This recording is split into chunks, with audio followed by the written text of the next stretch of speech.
Hello friends, welcome to our channel. Today we are going to see the problem related with construction planning and scheduling in the topic of construction. Hello friends, welcome to our channel. Today we are going to see the problem related with construction planning and scheduling in the topic of critical path method. So the problem is, for the given data below the construction project schedule, determine the critical path and the duration. So we have to find out the critical path and the critical duration. அதுக்கு நமக்கு activities கொடுத்துருக்காங்க ABCDEFG activities. So மொத்தம் வந்து 7 activities and then corresponding procedures also given. So procedures அப்படிங்கிறது வந்து ஒரு ஆக்டிவிட்டிக்கு முன்னாடி இருக்கிற ஆக்டிவிட்டி. அப்போ ஏ ஆக்டிவிட்டிக்கு எந்த ப்ரொசீடர்ஸும் கிடையாது, பி ஆக்டிவிட்டிக்கும் வந்து எந்த ப்ரொசீடர்ஸ் கிடையாது. பட் சி ஆக்டிவிட்டிக்கு ஏவும் பியும் வந்து ப்ரொசீடர்ஸாக இருக்குது. அதாவது சி ஆக்டிவிட்டி ஸ்டார்ட் பண்ணணும் அப்படின்னா ஏ ஆக்டிவிட்டியும் பி ஆக்டிவிட்டியும் கம்ப்ளீட் ஆனால் தான் நம்மளால் சி ஆக்டிவிட்டி நம்ம ஸ்டார்ட் பண்ண முடியும். அடுத்தது டி ஆக்டிவிட்டிக்கு procedure C. So C activity complete ஆன பிறகு தான் டி ஆக்டிவிட்டி ஸ்டார்ட் பண்ணுவோம். ஸோ அந்த மாதிரி ப்ரொசீடர்ஸ் வந்து நமக்கு கொடுத்துருக்காங்க. அடுத்தது வந்து அதுக்கு கரஸ்பாண்டிங் டியூரேஷன். ஸோ ஏக்கு 3, பிக்கு 5, சிக்கு 4 days, டிக்கு 6 days, இக்கு 3 days, எஃப்க்கு 2 days அண்ட் ஜிக்கு 4 days. இந்த மாதிரி வந்து ஆக்டிவிட்டி டியூரேஷன் கொடுத்துருக்காங்க. ஸோ ஃபர்ஸ்ட் திங் நம்ம வந்து நெட்வொர்க் பாத் வந்து நம்ம வரையணும். ஸோ நெட்வொர்க் டயக்ராம் வரையணும். அதுக்கப்புறம் என்னென்ன பாத் இருக்குது அப்படின்னு எழுதி அதில் மேக்ஸிமம் டியூரேஷன் எது வருதோ அதுதான் வந்து நமக்கு கிரிட்டிக்கல் டியூரேஷன் அப்படின்னு சொல்கிறோம். அதில் வந்து நமக்கு எந்த பாத்து வந்து நமக்கு மேக்ஸிமம் டியூரேஷனை கொண்டு வருதோ அது வந்து கிரிட்டிக்கல் பாத் அப்படின்னு நம்ம சொல்கிறோம். ஸோ இதுதான் வந்து நம்ம கிரிட்டிக்கல் பாத் மெத்தட் அப்படின்னு சொல்கிறோம். இந்த ஃபஸ்ட்டு வந்து பார்த்தீங்க அப்படின்னா ஏக்கு பிக்கும் வந்து எந்த ப்ரொசீடர்ஸும் இல்லை, அதாவது முன்னாடி ஆக்டிவிட்டி எதுவுமே இல்லை. ஸோ அதனால என்ன பண்ணலாம் அப்படின்னா ஃபஸ்ட்டு ஏ வரைஞ்சிக்கலாம். ஸோ இது வந்து ஏ. எப்போவுமே வந்து ஆக்டிவிட்டி வந்து நேம் வந்து மேலே தான் போடணும், அதோட டியூரேஷன் கீழே போடணும். ஸோ அடுத்தது வந்து பி வரையலாம். ஸோ இந்த ரெண்டுக்குமே எந்த ப்ரொசீஜர்ஸும் கிடையாது. பட் சிக்கு வந்து ஏவும் பியும் சேர்ந்தாப்புல வேணும். ஸோ நம்ம எவ்வளோக்கு எவ்வளோ வந்து டம்மி ஆக்டிவிட்டி மினிமைஸ் பண்ண முடியுமோ அவ்வளோ மினிமைஸ் பண்ணணும். அதனால் வந்து பி வந்து இந்த மாதிரி போட்டிருக்கோம்.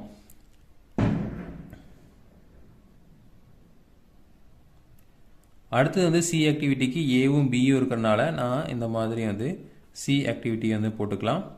சி ஆக்டிவிட்டிக்கு 4 அப்படிங்கிறது வந்து டியூரேஷன். அடுத்தது டி ஆக்டிவிட்டி. ஸோ டி ஆக்டிவிட்டிக்கு வந்து நம்ம சி தான் வந்து ப்ரொசீஜர்ஸ். ஸோ அதனால் வந்து என்ன நினைக்கிறோம் அப்படின்னா இந்த மாதிரி டி ஆக்டிவிட்டி வந்து போட்டுக்கிறோம். ஸோ டி ஆக்டிவிட்டிக்கு டியூரேஷன் வந்து 6.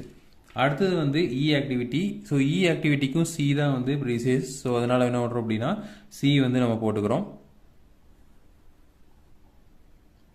ஸோ இந்த மாதிரி போட்டுக்கலாம். ஸோ இது வந்து இ வந்து போட்டுக்கிறோம். ஸோ இயோட டியூரேஷன் வந்து 3. அடுத்தது வந்து எஃப் ஆக்டிவிட்டி. ஸோ எஃப் ஆக்டிவிட்டிக்கு ப்ரொசீஜர்ஸ் வந்து டி. ஸோ அதனால வந்து என்ன பண்ணிக்கலாம் அப்படின்னா எஃப் ஆக்டிவிட்டி நம்ம போட்டுக்கலாம்.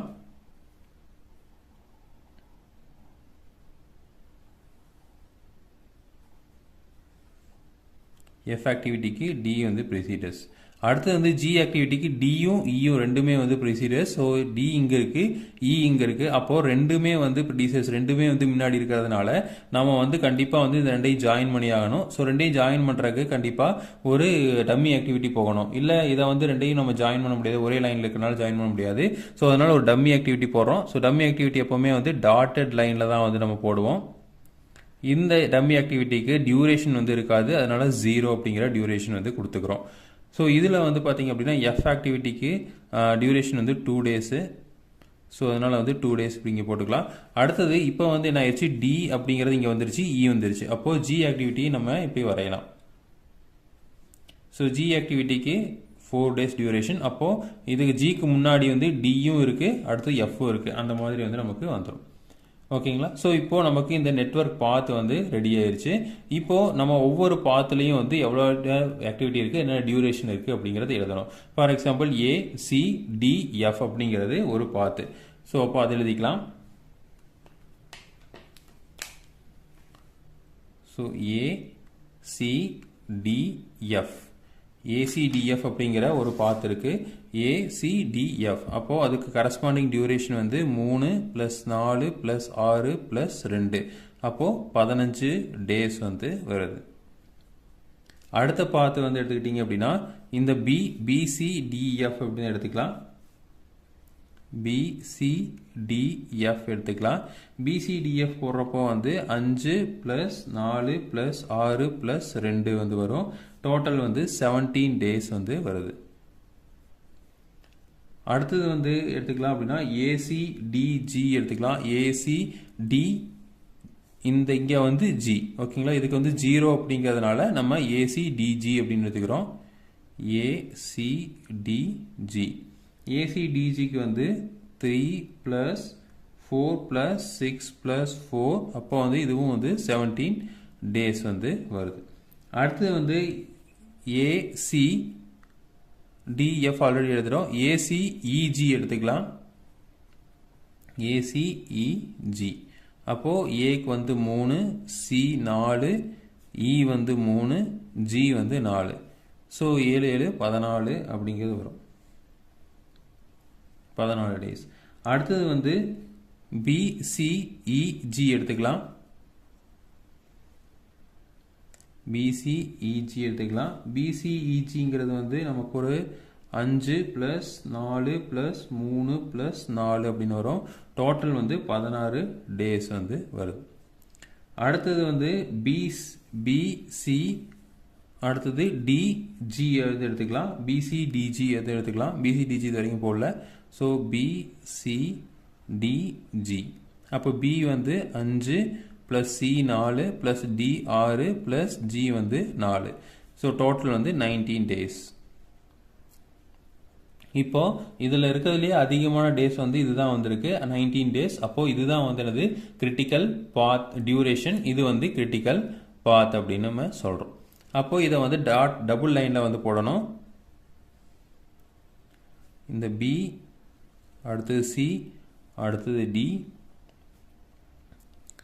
அதுக்கப்புறம் இங்கே இங்கே.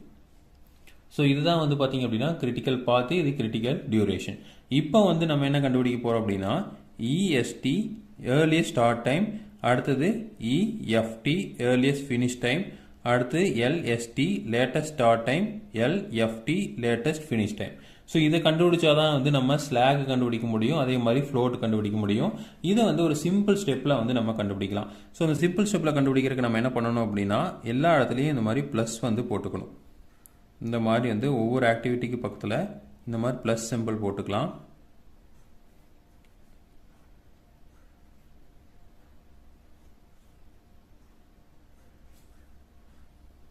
ஓகேங்களா. ஸோ இப்போ இந்த ப்ளஸ் சிம்பிள் எதை குறிக்குது அப்படின்னா இந்த ப்ளஸ் போட்டிங்க அப்படின்னா இங்கே இருக்கிறது EST, இங்கே இருக்கிறது EFT, இங்கே இருக்கிறது LST, இங்கே இருக்கிறது LFT. ஓகேங்களா. இது ஒரு ஷார்ட்கட் மாதிரி நம்ம வந்து ஒவ்வொன்றுக்கும் வந்து ஈஸியாக கண்டுபிடிக்க மாதிரி. ஸோ இப்போ ஃபஸ்ட்டு வந்து நம்ம இந்த EST EFT முடிச்சிடலாம். அடுத்தது LST LFT வந்து முடிக்கலாம். ஸோ ஃபஸ்ட்டு வந்து இங்கே எதுவுமே இல்லை, 0, இங்கேயும் 0. இப்போ இந்த 0 + 3 அப்படிங்கிறப்ப இங்கே 3 ஆயிரும், இங்கே 0 + 5 5 ஆயிரும். ஓகேங்களா. அதாவது இதுக்கு என்ன மீனிங் அப்படின்னா EST அப்படிங்கிறது ஏர்லியராக எவ்வளோ ஏர்லியராக அந்த ஆக்டிவிட்டியை ஸ்டார்ட் பண்ண முடியும். 0க்கு முன்னாடி எதுவுமே கிடையாது. ஸோ அப்போ ஏர்லியராக ஸ்டார்ட் பண்ணுறது கரெக்டாக 0 டேஸில் ஸ்டார்ட் பண்ணலாம்.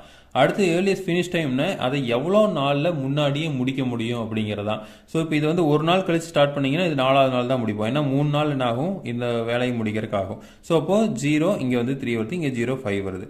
அடுத்து என்ன பண்ணணும் அப்படின்னா இங்கே நம்ம இன்னொன்று கண்டுக்க வேண்டியது என்னென்னா இப்படி போகிறப்போ நம்ம மேக்ஸிமம் வேல்யூ எடுத்துக்கணும், இந்த சைடு வர்றப்போ மினிமம் வேல்யூ வந்து எடுத்துக்கணும்.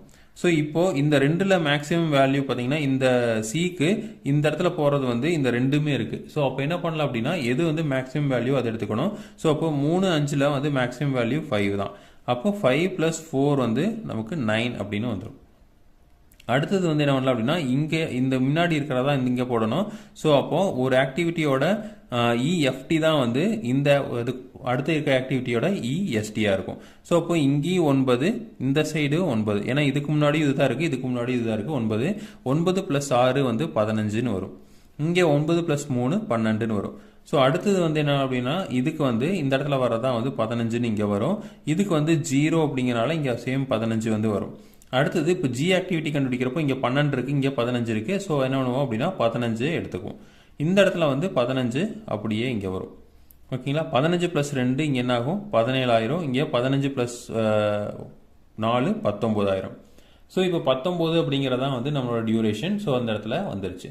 அடுத்து என்ன பண்ணுறோம் அப்படின்னா இந்த 19 மறுபடியும் இங்கே கீழே போட்டுக்கணும். ஸோ ஃபைனலாக இருக்கிறது 19 இங்கே போட்டுக்கணும். அதாவது இதான் வந்து லேட்டஸ்ட் ஃபினிஷ் டைம். எவ்வளோ தூரம் தள்ளி அந்த ப்ராஜெக்டை முடிக்க முடியும்னா 19 நாள் தள்ளி என்ன பண்ணலாம், அந்த ப்ராஜெக்டை முடிச்சிடலாம். ஏன்னா அதுக்கு மேலே போச்சுன்னா அப்படின்னா ப்ராஜெக்டே வந்து என்ன ஆயிரும், டிலே ஆயிரும். அப்போ இது மறுபடியும் இந்த சைடு வர்றப்போ என்ன பண்ணணும், குறைச்சிட்டே வரணும். அப்போ தான் என்ன சொன்னால் இந்த சைடு வர்றப்போ மினிமம் வேல்யூ எடுத்துக்கணும். இப்போ 19 - 4 15. அப்போ இங்கே வந்து என்ன ஆகும் அப்படின்னா இந்த எஸ்டி தான் வந்து இங்கே இருக்கிறக்கு எல்எஃப்டிக்கு வரும். ஓகே, இங்கே 15 வரும், இங்கேயும் 15 வரும். 15 இந்த -0 15 அப்படியே வரும். அப்புறம் இங்கே வந்து பார்த்தீங்க அப்படின்னா 19 - 2 17. இப்போ இங்கே வர்றப்போ இந்த ஆக்டிவிட்டியும் இருக்குது, இந்த ஆக்டிவிட்டி இருக்குது. அப்போ 17 இருக்குது, 15 இருக்குது. அப்போ இந்த சைடு வரப்போ என்ன வேணும், மினிமம் எடுத்துக்கணும். அதனால வந்து 15 17 அப்படிங்கிற பார்க்குறப்போ 15 தான் மினிமம். ஸோ அப்போ 15 இங்கே போட்டுக்கிறேன். அடுத்து 15 - 3 இங்கே வந்து 12 வரும். இங்கே வரப்போ 15 - 6 9 வரும். இப்போ இது எடுக்கிறப்போ இங்கே 9 இருக்குது, இங்கே 12 இருக்குது. எதை எடுத்துக்கலாம் அப்படின்னா நம்ம என்ன சொல்லியிருக்கோம் ஆல்ரெடி, இப்படி வர்றப்போ நம்ம மினிமம் வேல்யூ தான் எடுத்துக்கணும். அப்போ 9 12 பார்க்குறப்போ 9 தான் வந்து மினிமம் வேல்யூ. ஸோ அதை எடுத்துக்கிறோம். அப்போ 9 - 4 இங்கே 5 ஆயிரும். அடுத்தது இங்கே வர்றப்போ இங்கேயும் 5 வரும், இங்கேயும் 5 வரும். 5 - 5 0, இங்கே 5 - 3 2. ஸோ இதுக்கு என்ன மீனிங் அப்படின்னா ஏ ஆக்டிவிட்டியை 2 நாள் தள்ளி ஆரம்பிச்சாலும் என்ன பண்ணலாம் அப்படின்னா இந்த ப்ராஜெக்டோட டியூரேஷன் இந்த 19 நாள் அஃபெக்ட் பண்ணாமையே என்ன பண்ணல அப்படின்னா இதை வந்து நம்ம இந்த ப்ராஜெக்டை முடிச்சிடலாம். ஸோ அதுக்கு தான் வந்து இந்த மீனிங்கு. ஸோ அப்போ எவ்வளோ நாள் தள்ளி ஆரம்பிக்கலாம் அப்படிங்கிறது இந்த ஏர்லியஸ்ட் ஸ்டார்ட் டைம். ஸோ எவ்வளோ நாள் தள்ளி முடிக்கலாம் அப்படிங்கிறது earliest finish time, sorry latest finish time. ஓகேங்களா? ஸோ இப்போ ஒவ்வொன்றுக்கும் நம்ம ஒவ்வொரு ஆக்டிவிட்டிக்கும் வந்து எழுதலாம். இப்போ ஏ அப்படிங்கிற ஆக்டிவிட்டிக்கு இஎஸ்டி இஎஃப்டி எல்எஸ்டி எல்எஃப்டி என்ன அப்படின்னு கேட்டால் நம்ம என்ன பண்ணலாம் அப்படின்னா இந்த இதில் பார்த்து அப்படியே எழுதிக்கலாம். இஎஸ்டி வந்து 0, இஎஃப்டி வந்து 3, எல்எஸ்டி பார்த்தீங்க அப்படின்னா 2, இஎல்எஃப்டி 5. இதே மாதிரி எனக்கு வந்து பி ஆக்டிவிட்டிக்கு எழுதணும் அப்படின்னா பி ஆக்டிவிட்டிக்கு எழுதுறப்ப என்ன வரும், இஎஸ்டி 0, இஎஃப்டி 5, அதே மாதிரி எல்எஸ்டி 0, எல்எஃப்டி 5. அடுத்து இன்னொரு எக்ஸாம்பிள் வந்து சி ஆக்டிவிட்டிக்கு எழுதணும் அப்படின்னா சி ஆக்டிவிட்டிக்கு EST 5, EFT 9, LST 5, LFT 9. So இந்த மாதிரி என்ன பண்ணலாம் அப்படின்னா எல்லா இஎஸ்டி இஎஃப்டி எல்லாத்தையும் வந்து நம்ம காமனாக எழுத முடியும். ஸோ இப்படி தான் வந்து நம்ம கிரிட்டிக்கல் பாத் மெத்தடை வந்து சால்வ் பண்ணணும். ஸோ இதுலேயே வந்து இன்னும் ஃப்ளோட் இருக்குது, ஸ்லாக் எல்லாம் இருக்குது. ஸோ அதெல்லாம் வந்து நெக்ஸ்ட் வீடியோவில் பார்க்கலாம். இதே மாதிரி இன்ஃபர்மேஷன் உங்களுக்கு தொடர்ந்து வேணும் அப்படின்னு எங்கள் சேனல் சப்ஸ்கிரைப் பண்ணுங்கள். தேங்க்யூ.